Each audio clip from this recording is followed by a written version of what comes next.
بسم الله. أعوذ بالله من الشيطان الرجيم. بسم الله الرحمن الرحيم. واذكرن ما يتلى في بيوتكن من آيات الله. ọlọ́run máa ṣàbà àṣàlékún àlàáfíà ara tó pọ̀. من آيات الله والحكمة إن الله كان لطيفا خبيرا. ẹ̀mí gígùn àlàáfíà ara bá wa ṣe bá máa gbà á lájàdí. ألم تروا أن الله أنزل من السماء ماء فتصبح الأرض مخضرة إن الله لطيف خبير. gbogbo ẹni inú rẹ̀ bá dùn kó wí la ilaha illallah. La ilaha illallah. ìwọ̀nba wa tínú wa dùn ní. gbogbo ẹni tínú rẹ̀ bá dùn tó sì gbà pé nù ń ó dùn kalẹ̀. torí wípé gbogbo ẹni ó bá ti gbọ́ Ọlọ́run gbọ́ tó sì farati lahumul bushri. Fil hayati dunya wa fil akhirah. tó bá mọ̀ pé dùnú ni tiẹ̀ láyé àti lálẹ́ kìyàmá ẹ jẹ́ pé la ilaha illallah. La ilaha illallah. ìdùnnú ayé kò tó tọ̀run. gbogbo ẹni tó gbà wípé àṣeyè lálákàn ṣepo lòun fẹ́ soríire tayé àti tàlìkìyàmà ẹ jẹ́ tó wí dáadáa kó sì máa gbọ́ sáti ọlọ́pẹ́ la ilaha illallah. La ilaha illallah. Allahumma salli wa sallim ala sayyidina Muhammad. Sallallahu alayhi wa sallam. gbogbo ẹ̀yin bàbá wa níjókòó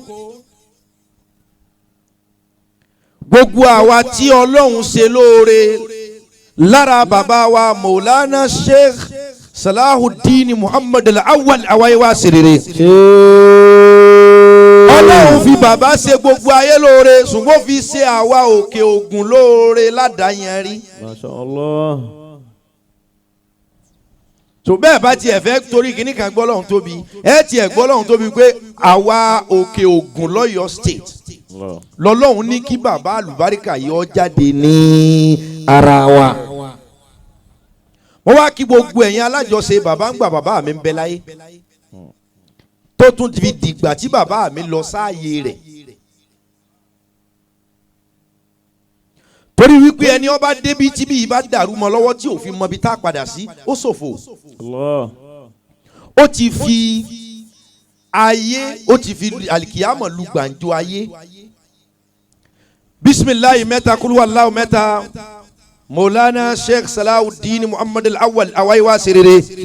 Ọlọ́run bá wa fi lékún kẹwọn níwájú rẹ̀ bisimilayi rahman rahim. Qul huwa Allahu ahad Allahu samad lam yalid walam yulad walam yakun lahu kufuwan ahad. bisimilayi rahman rahim. Qul huwa Allahu ahad Allahu samad lam yalid walam yulad walam yakun lahu kufuwan ahad. bisimilayi rahman rahim. Qul huwa Allahu ahad Allahu samad lam yalid walam yulad walam yakun lahu kufuwan ahad. ìyẹn bẹ́ẹ̀ khalifa bàbá wa awáyéwá serere tòní bó tiẹ̀ jẹ́ pé gbogbo wa náà ní kúlàfáà.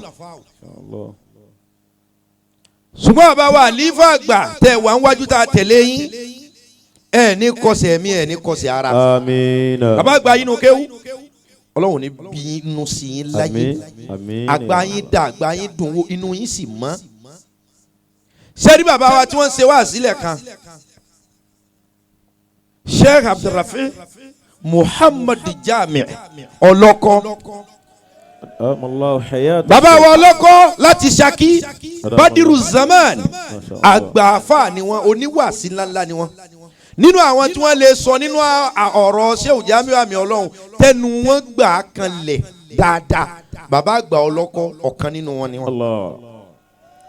láti bíi 2002 tẹ́mi tí màá lọ ṣe wáàsí ní Ṣakí ni wọ́n ti jókòó ní wáàsí mi tí wọ́n sọ̀rọ̀ tí wọ́n ṣáájú ọ̀rọ̀ tẹ́mi ọ̀ tẹ̀lé ọ̀rọ̀ wọn gbogbo òjókòó àmì ọlọ́run pátá ẹ̀ rí wọn bẹ́ẹ̀ wọ́n inú àwọn tí wọ́n kọ́kọ́ ṣe wáàsí kí n tó ṣe wáàsí bàbá ọlọ́kọ́ ni ọlọ́run wa ń fẹ́ ọlá fún wọn torí wípé ọkàn wọn mọ́ àníyàn wọn sì dá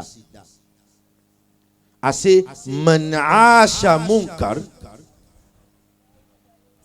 mọ́tàl fàkà gbogbo ẹni tí ń bá ń lo ìṣẹ̀mí ayé oníkanra onínúbíní fúkàràwù ni yóò lo ayé yóò sì kú ní kú fúkàrà ikú olòṣì ní òkú ọ̀nà àti làlàyé òun ni kọ́kàn ẹ̀dá ọ̀la ló fi jẹ́ pé kò sí ohun tá a mú déwájú ọlọ́run illa man ata Allah bi qalbin salim ẹni ọkàn ẹ̀ bá là tọ́dọ́dọ̀ ọlọ́run ní ọ̀la. Bàbá àgbà ọlọ́kọ́ inú mi dùn mo mọ̀ pé ẹ̀ ní wọṣọ méjì yàtọ̀ ságbádá agbádá ọmọ mi la èmi náà wọ̀ ọ́.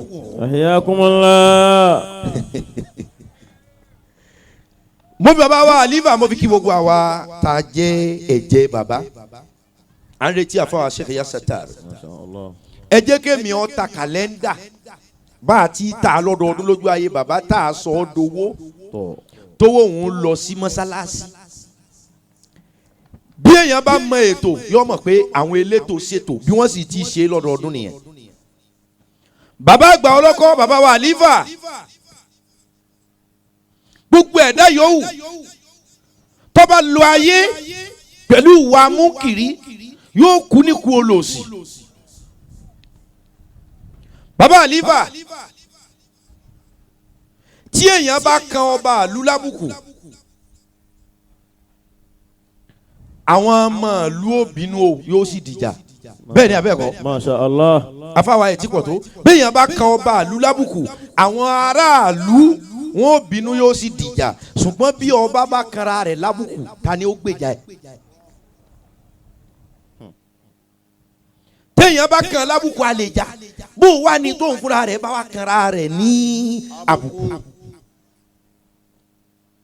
ẹ̀rí pé òun kò lè gbèjà rẹ̀ kò sì ní rẹ̀ ní gbé ìjà ẹ̀.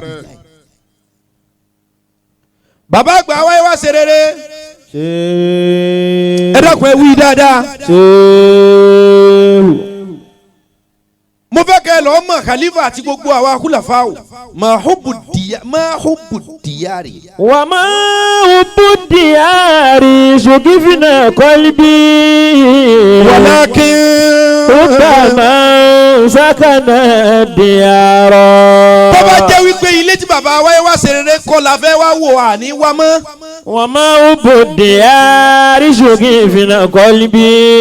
sẹ́ni kí ara èèyàn balẹ̀ kínú yóò dùn pé àgbọ̀dọ̀ má débẹ̀ àgbọ̀dọ̀ má débẹ̀ àgbọ̀dọ̀ má débẹ̀ àfọ̀nlá kẹ́yìn ó ní kì í ṣe ògiri ilé ló wù wá tàfilí àfi ká máa lọ lé lágbájá ṣùgbọ́n. walakin rubama sakana diyara. walakin rubama sakana diyara ṣùgbọ́n ẹ̀rí ẹni tí ń gbélé àwọn tí ń gbélé la fẹ́ràn. walakin rubama sakana diyara.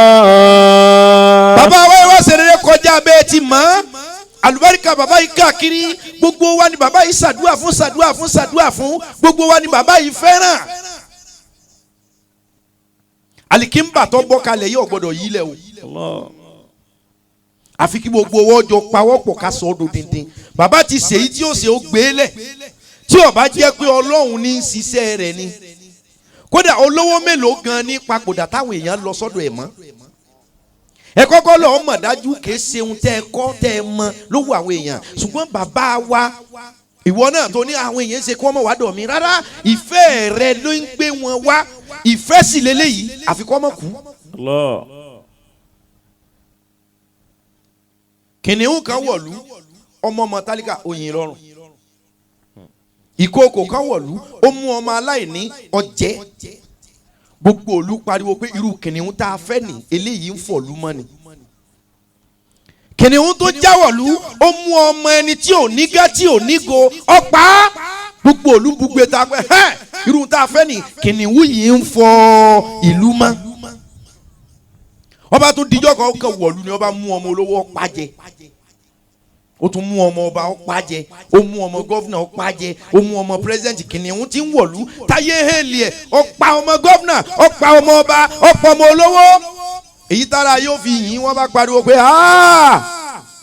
kìnìún eléyìí ó jẹ̀lú run, kìnìún eléyìí ó pàlú rẹ̀, kìnìún eléyìí ó bàlú jẹ́, kìnìún eléyìí ó bayé jẹ́. ohun téèyàn lè ṣe tí ò ní lẹ́jọ́ tí ò ní lọ́rùn táyé ó tún yìn nígbà tóun fi ń bẹ lóhùn nìkan tó o bá ti lè dàpọ̀ máwọn èèyàn ńlá ò gbọ́dọ̀ dán wò mọ́ torí ohun tó bàjẹ́ ó ju tiẹ̀ nìkan lọ. bàbá àlífà ẹ ti dàpọ̀ mọ́ wa a ti dàpọ̀ mọ́ yín ẹ ti kú òní ṣé òṣà rárá àwa yìí wá sí rere ní ẹ̀yìn ti dà wá kódà ńjọ́ mi ohun tó bá jẹ́ pásánà ti yín ẹ torí ti bàbá ẹ gbé lẹ pé tí n bá ní kí n ṣe tinú mi nǹkan bàjẹ́ o ṣùgbọ́n ti bàbá ni màá ṣe. ẹ gbọ́dọ̀ ṣe tinú yín mọ́ báyìí. Masha Allah. ohun tó bá jẹ́ ti bàbá lẹ́ẹ̀ mọ̀ ṣe kódà kó má jọ ohun tó wù ẹ̀yin àfi kẹ́ ẹ ṣe ohun tí ó jẹ́ ti bàbá. ọlọ́run ló yàn yín ọlọ́run ló ṣe yín bẹ́ẹ̀. bàbá sì ti sọ àsọtẹ́lẹ̀ ẹni tí ó bá tẹ̀lé àwọn àsọtẹ́lẹ̀ yìí nínú ọmọ ni àbí nínú kádìmí àbí mùrídì yóò làágùn torí kò sẹ́ni tí ó mọ̀ pa awáyé wá ṣe rere ò mú nǹkan mi mọ́ lóhùn sirran wa jaharan wa alaniya èèyàn kan tí ó pé mo fura sí bàbá àlífà ọlọ́run fẹ́ràn yín dáadáa torí bọ́lá wọn ọba fẹ́ràn ẹ̀dá kan kò ní fi rólé awáyé wá sí rere. bí yàrá yìí ti jókòó nípò àwọn ẹni ọlọ́run kódà bọ́ jẹ́ mẹkáníìkì ọláhùn gbọ́dọ̀ bọ́ sí lára bó ti bọ́ sí lára yìí. Masha Allah. àdúrà yín gbọ́dọ̀ pọ̀ ju tàtẹ̀yìn wá lọ torí ohun tẹ́ ẹ̀ mọ̀ ṣe nísìnyí ti kú òní tẹ̀yìn nìkan ẹnu tẹ́ ẹ̀ mọ̀ bọ́ nísìnyí ti kú òní tìyàwó àtọmọ nìkan. bẹ́ẹ̀ ti bínú nísìnyí gbọ́dọ̀ ti yàtọ̀ ẹ̀ gbọ́dọ̀ bínú mọ́ àti pọ̀ torí àwáyé wá ṣe rere tó fi yín síbẹ̀ ò bínú rí. Allah. bàbá wa àgbà ọlọ́kọ́ wòlíì ọlọ́run kan bẹ ara Kánò ni wọ́n ń pè ní Jafar Mahmood Adam. Ahiyakumullah. kò sí nílé lọ́dún kan ó wá kọ lẹ́tà fọ́mọ ẹ̀ lẹ́tà tó kọ fọ́mọ rẹ̀ ní ẹjẹ́ nkàfà lífà báyìí wáyé wá ṣe rere ṣe sọ̀rọ̀ kalẹ̀ káfà wa mùrídìí ká gbọ́ kíní kan bẹ láyé yìí sẹ́rí báàbù ọlọ́run mọ̀fútó lẹ̀kùn ọlọ́run ò lè tì wà ardullahi wasa ilẹ̀ ọlọ́run fẹ́ ó tóbi sẹ́rí gbogbo ẹni ọlọ́run bá pèlè èèyàn kó kún fàdúrà dáadáa kò sí ohun tọ́lọ́run bàjẹ́ tó lè ba tọ́lọ́run jẹ́ tí ẹlòmíì bá léyàwó rẹ̀ létí ó bàjẹ́ tí ẹlòmíì bá kọ ọmọ rẹ̀ lọ́mọ tí ó bàjẹ́ kódà bọ́mọ mi gan bá kọ bàbá ẹ̀ lọ́mọ tí bàbá ní ó tún bàjẹ́ ṣùgbọ́n tí wọ́n wá pé ọlọ́run bá kínní yìí jẹ́ òótọ́ ọlọ́run ó bàjẹ́ kò sí nǹkan náà. Allah. ṣé rí bàbá wáyé wá ṣe rere báràkì ni o àwa mùrídì àwa khalifa àwa alátẹ̀lé tá a bá jókòó dáadáa kódà tó edérí èmi tí ń sọ̀rọ̀ yìí tó edérí bàbá àlífà tó edérí gbogbo wa tá a bá rí wípé ìjẹ́ ẹ̀mú kọ́ a fẹ́ tan ẹ̀sìn a fẹ́ tan ayé a fẹ́ tan ẹ̀sìn ká ayé a fẹ́ tan ìjẹ́ni ọlọ́run káàkiri ayé báràkì la wáyé wá ṣe rere ẹ parí òwe yìí sójà go sójà come báràkì ń kọ́ ó dé mọ́. iṣẹ́ àwáyé wá ṣe rere ọ̀gbọ́dọ̀ stay lọ́nà kankan gbogbo ẹ̀yin tẹ́ ẹ jábúrò àlífà ọ̀dọ̀ wọn yàn Sheikh Jafar Mahmood ọmọ Daura ni Jafar Mahmood Adam inú ìjọ wa ló sì wà izalatu bidia wa iqamatu sunna olórí àwọn izala ní Kánò 2007 ni wọ́n pa ni kò kú ń kírun lọ́wọ́ ni wọ́n lọ assassinate ẹ̀ àwọn kan ti fẹ̀mí ṣòfò nítorí kẹ́sìn ó lè ráyè bàbá wáyé wá ṣẹlẹ̀ tó yẹ pé ayé ni bàbá dùn ni bàbá ọmọ ní owó gan kì í ṣe bàbá ìrọ̀ ẹ̀ka lẹ̀ mọ́ ta kàlẹ́ndà torí pé a fẹ́ parí mọ́sálásí o. wa Sheikh Salahuddin Muhammad al-Awwal àwáyé wá ṣẹlẹ̀ huwa az-Zahid at-Taqi àwọn ẹwà ṣẹlẹ̀ bẹ̀rù Ọlọ́run ó sì ráyé sá bí ọba jẹ́ bẹ́ẹ̀ ni àwọn tí bàbá lè tẹ̀ ní gògóńgò tí wọ́n máa bì tí wọ́n máa da owó lẹ̀ bàbá mọ̀ wọ́n bùn bàbá lówó bàbá máa gbọ́ pé wọ́n ní ara ọmọ ẹnìkan ò yá ẹ dákun mo gbọ́ tí wọ́n sọ lórí rédíò ni owó tí lágbájá fún wa ẹ̀dá méjì ẹ̀fì kan ránṣẹ́ La ilaha illallah. tí wọ́n ń fún àfáà mi lówó sàkátì ń dáná ni wọ́n wá ń fún bàbá kan lówó yóò gbọ́ pé wọ́n sọ̀rọ̀ ẹnìkan lórí rédíò wọ́n mọ̀ o. Allah. kí ló wí. Wa ma ubudiyari shugifina qalbi. Wọ́n gbọ́. Walakin Ṣé o yẹ tẹ̀tẹ̀rẹ̀ ọmọ bọ̀? man sakana diyara. Walakin man sakana diyara. ayé àti ẹsẹ̀ orin tó ń ka yìí náà ṣé o yà sàtàrù. Wa ma ubudiyari shugifina qalbi. Walakin hubba man sakana diyara. ṣé o yẹ sàtàrù àfi bí gbà pa ń tò. Walakin hubba man sakana diyara. níwòyí lásìá akọjọ ṣe wá síbì kan lọ́sàn-án mo wá ń ṣe wá sí lọ́wọ́ lálẹ́ báyìí lórí stéèjì yìí wọ́n dé lọ́sàn-án àná náà àtúnjọ ṣe wá síbì kan. Wa ma ubudiyari shugifina qalbi. Walakin hubba man sakana diyara. Abdulateef Ademoye yà sàtàrù. Wa ma ubudiyari shugifina qalbi. Walakin hubba man sakana diyara.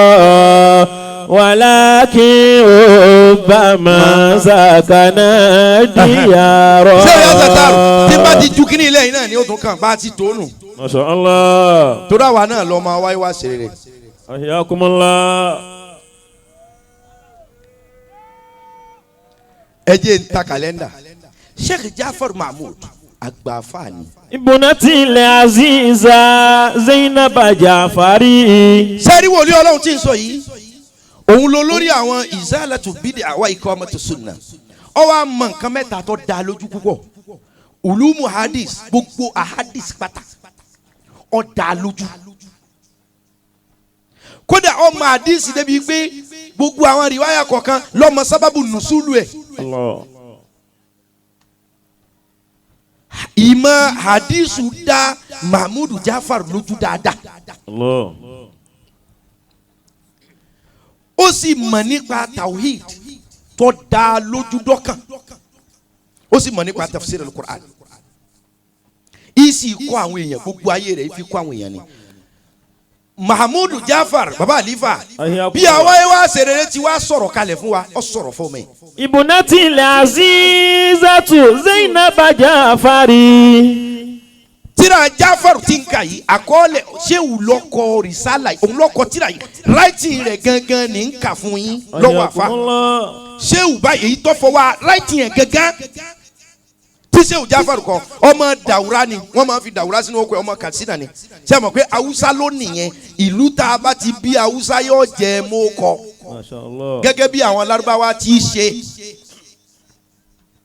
gẹ́gẹ́ bá a ti rí baba Sheikh Adam Al-Alori bẹ́ẹ̀ làwùsá rí ìlú Haúsá yóò sọ ọ́ dókò ẹ̀ wọ́n ń pe ọkùnrin kan ní Lawali Daura former DSS boss john Lawali Daura ìlú rẹ̀ ní Daura òun ní jẹ́ Lawal Professor Atahiru Jega ìlú rẹ̀ ní jẹ́ Jega Abdulhafiz Ringim former Inspector General Police Nigeria Ringim ní ìlú ẹ̀ ká má ti sọ àwọn Ibrahim Gaidamu kama ti sọ àwọn Suleiman Itama àtàwọn báwùsá tí Haúsá fowókọ bí ó ti wá ìfikún ọ̀rọ̀ okò ẹ̀.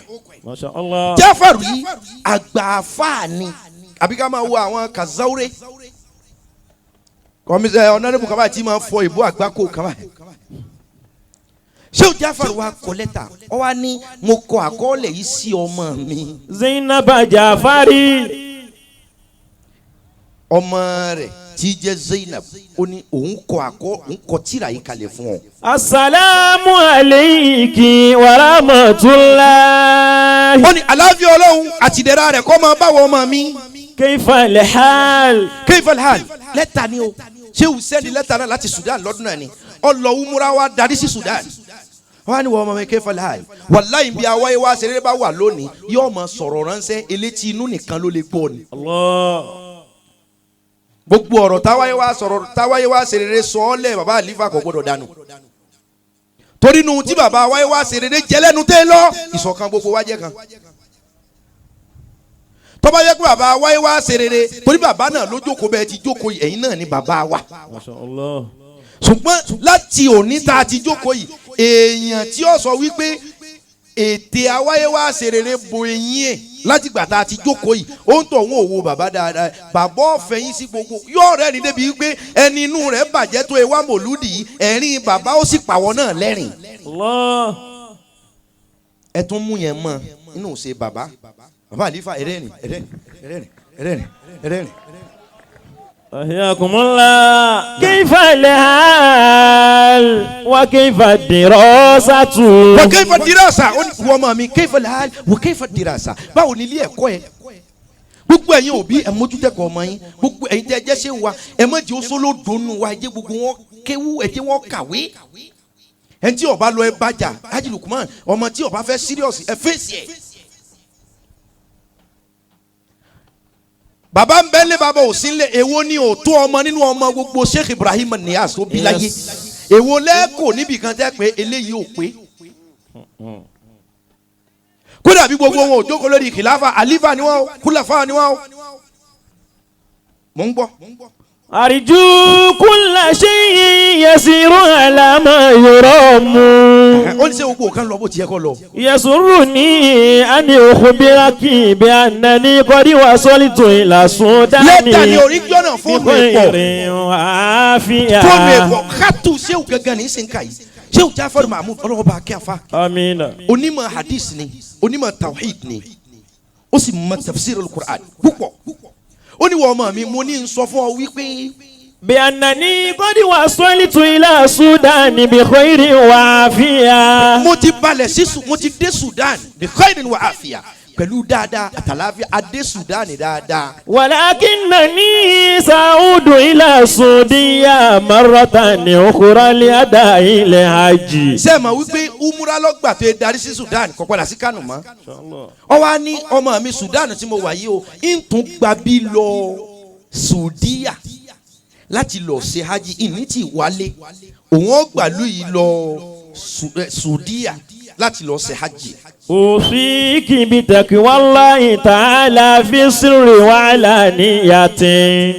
Ibi tí wọ́n fẹ́ lò ní pé ṣé ohun tó wá fẹ́ bọ́mọ ẹ̀ sọ tí ò láǹfààní àti fẹnu sọ torí kò sí fóònù ńjọ́ náà ó wá kọ́lẹ̀ ó wá fi lẹ́tà ránṣẹ́ pàtó ọ̀rọ̀ sẹ́yìn ó ti débi pàtàkì ọ̀rọ̀ mi sí ọ ó wá ní. Usiki bi taqwallahi ta'ala fi ìwọ sirri wa alaniyatin. ìwọ máa mi obìnrin tí jẹ́ Zainab Usiki dákun mo rọ̀ ẹ́ ọ̀dọ́wọ́ rẹ̀ bitaqwallah ẹgbọ́ ohun tí baba pè fọmọ ó ní ohun tí mo kàn fẹ́ sọ fún wọn tí mo yẹ kọ lẹ́tà ni pé Usiki bitaqwallah ọ̀dọ́wọ́ ẹ pẹ̀lú páyọ̀ Ọlọ́run. fi sirri wa alaniyatin. fi sirri wa alaniya ní kọ̀kọ̀ ní gbangba àti lórí ẹ̀mí rẹ̀ gan ìbẹ̀rù Ọlọ́run tí ó múmú láyà rẹ̀. wa usiki bi kathirati tilawatil Qur'anil karimi. olótún àdọ́wọ́ ẹ o sọmọ kémi bàbá rẹ̀ oní Kùránì ni mi tí n bá sọ fún tẹ́ ẹ bá gbàgbé mo ní olúmu tafsir ọmọ dáadáa gbogbo tafasir lọ́fẹ̀ẹ́ ha sórí. ó sì jó níwàásí ọ wá níwọ̀ ọmọ mi inú tí mo tún fẹ́ kó o dìmú nísìnyí wípé ọ gbọ́dọ̀ jọ mí. lẹ́yìn tó lọ gbọ́dọ̀ bẹ̀rù Ọlọ́run ọ wá ní ọ gbọ́dọ̀ jọun pẹ̀lú pé. bi kathirati tilawatil Qur'anil karimi. bi kasrati tilawatil Qur'anil karim ìwọ ọmọ mi ọ gbọ́dọ̀ máa ṣe tìláwà Kùránì dáadáa torí ohun tèmi bàbá rẹ̀ ṣe látàárọ̀ tilẹ̀ fi súnú ẹni ó bí ni làájọ́ ní gbogbo ọ̀nà gbogbo àwa tá a jókòó gbogbo àwa tìlú òkè gbogbo àwa á dì mí bàbá ẹni ó bá ṣe mọ́lúdì tí ò délé wá wí mọ́lúdì rẹ̀ ò lè dùn ẹnití ọba ṣe mọ̀lúdì inú àdìmí ẹ délé wá wí ẹ wí fàlífà ẹ wí fún àwọn húlàfà tó kù afẹ́ ṣe nǹkan báyìí ìjọba yìí o afẹ́ ṣàwọ́dù o afẹ́ ṣe kílẹ̀ tó ń ṣe afẹ́ bẹ́yàn tó yẹ o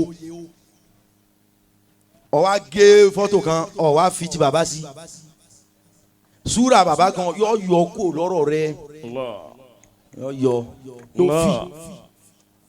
yóò fi ẹni ó bí ni là á jọ. Ahyakumullah. ó ní wọ́n mọ̀ mi oní Kùránì là wa bàbá àlífà oní Súfì là wa. tọ́ oní Súfì tá a wọ kálúà tá a ro tẹ̀sùbá tó jẹ́ pé bójú ogun bá fẹ́ lé àjà tẹ̀sùbá. Allah. Ahyakumullah.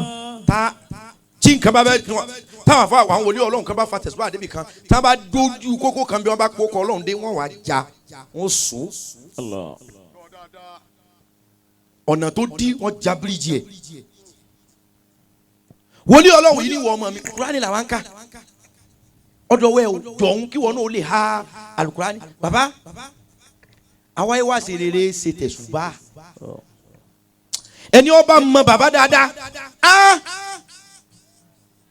kò sí ohun tẹ́ wàá gbédéwájú àwọn ayé wa ṣe rere tí ò ní fi tọrẹ padà.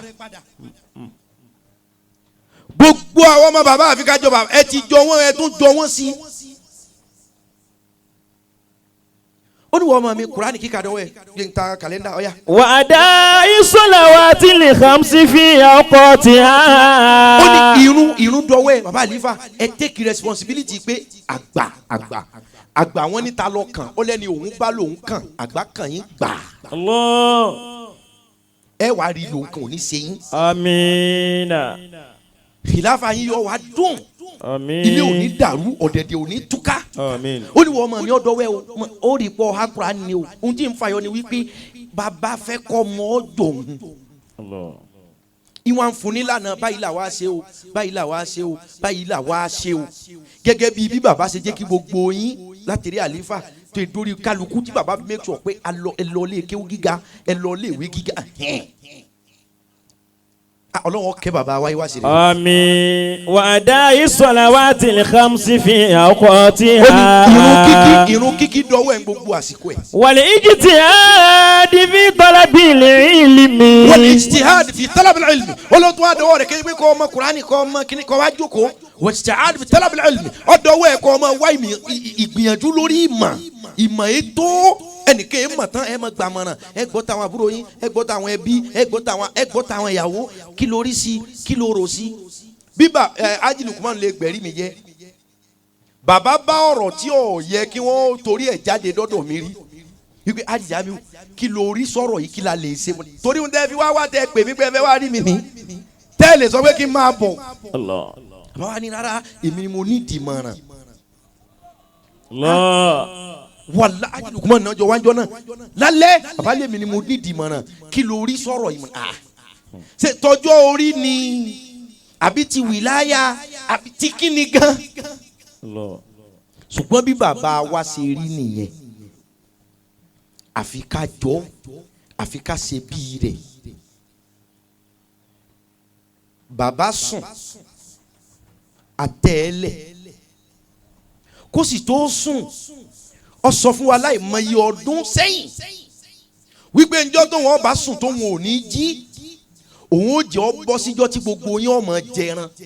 Allah. ẹ máa sọ ẹ máa sè kò yé wa àbádíjọ́ tó wọn bá sùn tó wọn ò ní jí o òun ó jẹ́ ọ bọ́ síjọ́ tẹ́ ẹ máa sè tẹ́ ẹ máa sọ àwa ṣe léyà Illallah. wọ́n wá kẹran wá wọ́n pa gbò wọ́n pa màálù gbogbo ará àdúgbò wa ń bu ẹran ṣe àpéjọ tá a bá pẹran àníráyè ṣe ètò jíjẹ Masha Allah. àbí mo parọ́ ni ṣe àpé ẹran iléyà gan kì í sábà dùn jẹ níjọ́ ìjọ́ kejì ṣé wàá ríjọ́ kejì iléyà tí gbogbo èèyàn wá ń ṣe tí wọ́n ń sọ wọ́n bá wọlé pé bàbá Allah. ọ̀rọ̀ ìmọ̀ye ọdún tí wọ́n sọ ńlá ìlà ó sì sọ péjọ tó wọ́n bá lọ a máa ṣe a máa sọ lòun ọ lọ. Allah. àwa gbé síbẹ̀ ọdún kìíní ọdún kejì ìwọ̀n à ń wò pé ṣé kóun ó tún máa lọ ní tara ṣe pé wọ́n ti kọ́kọ́ lọ ń tẹ̀mí torí pé ẹ̀mí bàbá kò sẹ́ni ọmọ bí ó wà ó ti lọ ara wọn lásìn bàbá wa tún ṣe mọ̀ pé àwọn ẹni ọlọ́run àbí kó wọn kọ́ wẹ̀yìn wò ná bàbá wa wò yín ó rí pé ẹ̀ tó fẹ̀yìn lẹ̀ fún bàbá wò yín dáadáa wípé bí mòlúdì bọ́ sásìkò òjò àwa yìí wá ṣeré ó gbójú sókè báyìí náà ni ọlọ́run mọ́ dojú tì mí ó sojú wa dáadáa ní gbangba yìí náà ni a ti ṣe mòlúdì inú òjò rí dáadáa yóò gbójú sókè báyìí náà ni ọlọ́run àbí gbà pé bàbá ló fi síbẹ̀ ni bàbá ti wẹ̀yìn wípé ẹni mo fi lẹ̀ ọkà bàbá tó ní kí ni mo tún fẹ́ ẹni tó jẹ́ wípé tó bá dé àwọn èèyàn ó tún torí ẹ̀ yípo wọ́n rí pé àlífà yìí ó tún ká bẹ́ẹ̀ làwọn àbúrò ẹ̀ wọ́n tún ṣe déédéé sẹ́wọ̀n pé bàbá ti lọ lẹ́mìí bọ́dì tá a sin nítorí wọ́n ń ṣe wáàzí ó ti wá rí wípé bóun ti ṣe nílànà tọ́lọ́hún náà làlífà àti gbogbo àwọn ọmọ yòókù náà ń ṣe ọkàn bàbá wa balẹ̀ bàbá fẹ́ ṣe mòlúdì bí àlífà bàbá ní ọkọ̀ọ̀kọ̀ dìde báyìí yóò pé ẹ ṣàdúrà bẹ̀rẹ̀ àyè jókòó ṣàdúrà bẹ̀rẹ̀ ń jọ èmi tí mo bàbá o á dúró báyìí ni Allahu akbar Allahu akbar la ilaha illallah Allahu akbar ọkàn bàbá balẹ̀ pẹ̀lú ọlọ́run wàláyé ni ọba gbára tó ọlọ́run ó tó gbogbo nǹkan ọlọ́run ó fi tó fún ọ. tíná bá kú ìfẹ́rù bojú ṣùgbọ́n ohun tó dáa jù pé bíná bá kú kó tó bíná o. tẹ́yà bá fi ẹrú kan bojú wọ́n fẹ́ ẹrú dànù ni o.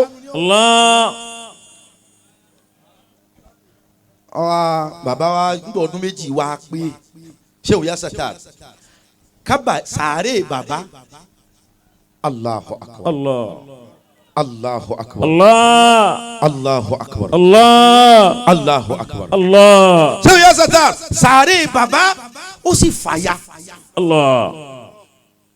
lójúmọmọ tí gbogbo èèyàn rí báyìí sàárè sì ya ara nu lè kàn gbọ́ bí kí nǹkan mi bàbá tó bí yín tó ní ẹjọ́ kò ní ni o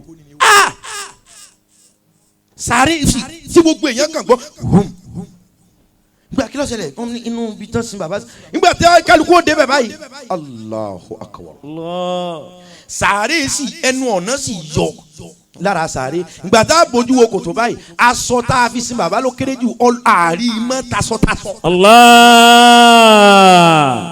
kèjì oṣù mẹ́rin oṣù márùn lọ sẹ́yìn o kèjì oṣù mẹ́fà àwọn ẹni ọlọ́run wà tẹ́ bá ti jókòó láàyè wọn bẹ́ẹ̀ ti jókòó yìí ó kú kẹ́ ẹ lé ipò wọn. ẹ jẹ́ mi ó fi kàlẹ́ndà bàbá tọrẹ fún wa kára ohun tán fi ń ta kàlẹ́ndà fún yín ni wípé ká lè rí nǹkan fi gbowó lọ́wọ́ yín fi parí mọ́sálásí bàbá ẹ wu àbùkù lára wa mo búra mi lójú bàbá kó tó kú mòlúdì tí bàbá ṣe kẹ́yìn mo ní bàbá àtẹ̀mí àti gbogbo àwa tá à ń bẹ lára yín àṣẹ dáadáa o mọ́sálásí yín ni wòye mi ọlọ́run lọ́mọ tó lè ṣẹlẹ̀ sí yín o àbí bàbá ò ṣe bá wa ṣe tọdún ẹni tí ó bá mọ ọlọ́run ṣé òyà sàtàr yóò pé àsọdùn lèyí tá a wí ń pa sàárè bàbá wọn.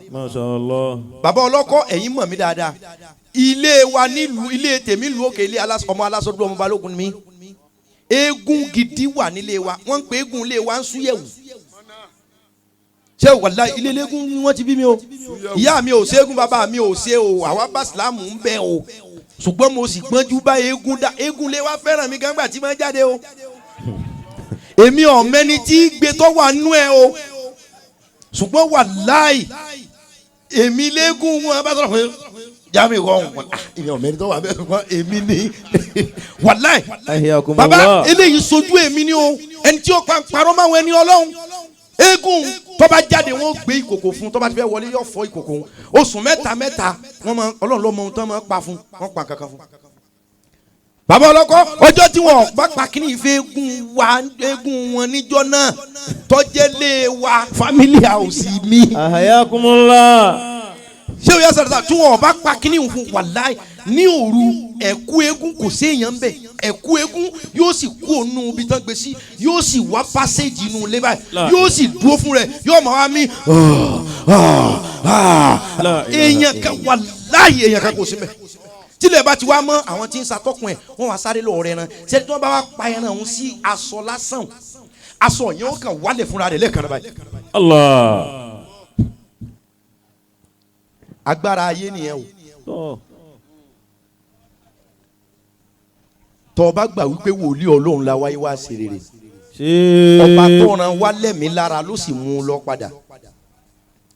èmi ra kàlẹ́ndà yìí ní 20,000 ẹyọ kan. Allahu akbar. ẹ bá ń gbà sọ́wọ́. ta ni ó ra kàlẹ́ndà lówó tó ṣe é pé ẹ jẹ́ mi ọ̀sán tèmi bóyá mo lè transfer tó mo sì lè fẹ́ náwó kí n tó dìde. Allah. Abiola láti Amẹ́ríkà. Abiola láti Amẹ́ríkà. inú àwọn ọmọ bàbá náà ni olóhùn náà ra kàlẹ́ndà yìí 20,000. 20,000. Amana Sanusi láti Amẹ́ríkà ni. Our precious baby girl. ọmọ mi obìnrin. Allah. olóhùn ra kàlẹ́ndà ẹyọ kan yìí. bọ̀dá rẹ̀ Muhammadu Dai. àwọn ayé wa ṣe rere. Ọládẹni Àtàndá tí mo sọ ní àwáyé wá ṣe rere. Masha Allah. àti ìyá wọn ó sì kẹta ní Amẹ́ríkà àwọn mẹ́tẹ̀ẹ̀ta náà láwọn ra kàlẹ́ndà ẹyọ kan ní 20,000. Allahu akbar. ọ̀ya a ti pa ìlú báyìí lórí kàlẹ́ndà 60,000. a gbọ́dọ̀ at least a gbọ́dọ̀ pa owó tó pọ̀ lórí kàlẹ́ndà yìí. torí yasa taaru tí wọ́n ń bọ̀ lẹ́ẹ̀kan mo fi ń kọ́kọ́ ń rojọ́ kọ́ mọ́ bá tutù. Abakakumullah. ṣùgbọ́n wàláhì àfi tó wá jẹ́ pàwáyé wá sí rere mú nǹkan mọ́ lẹ́ẹ̀sàdúrà lọ́lọ́run ò ní gbà. Allah. tẹ́ ẹ bá ti nígbàgbọ́ bẹ́ẹ̀ ẹ dá dọ́lọ̀. tani ọ̀rà kàlẹ́ndà yìí lówó tó ṣe é pé àtàfà àtọmọké ọ̀yọ́ nìkan lẹ̀ bí adé. mo fẹ́ ra kàlẹ́ndà lówó tó ṣe é pé. ní owó tó ṣe é pé ọ̀rọ̀ kakọ́ máa pe ẹ má jẹ́ ń pe ẹnìkankan o kálukú ọkọ jáde pẹ̀lú pé owó tó ṣe é pé èmi ti ra 20,000 ẹbí mi ra 20,000 Abiola ra 20,000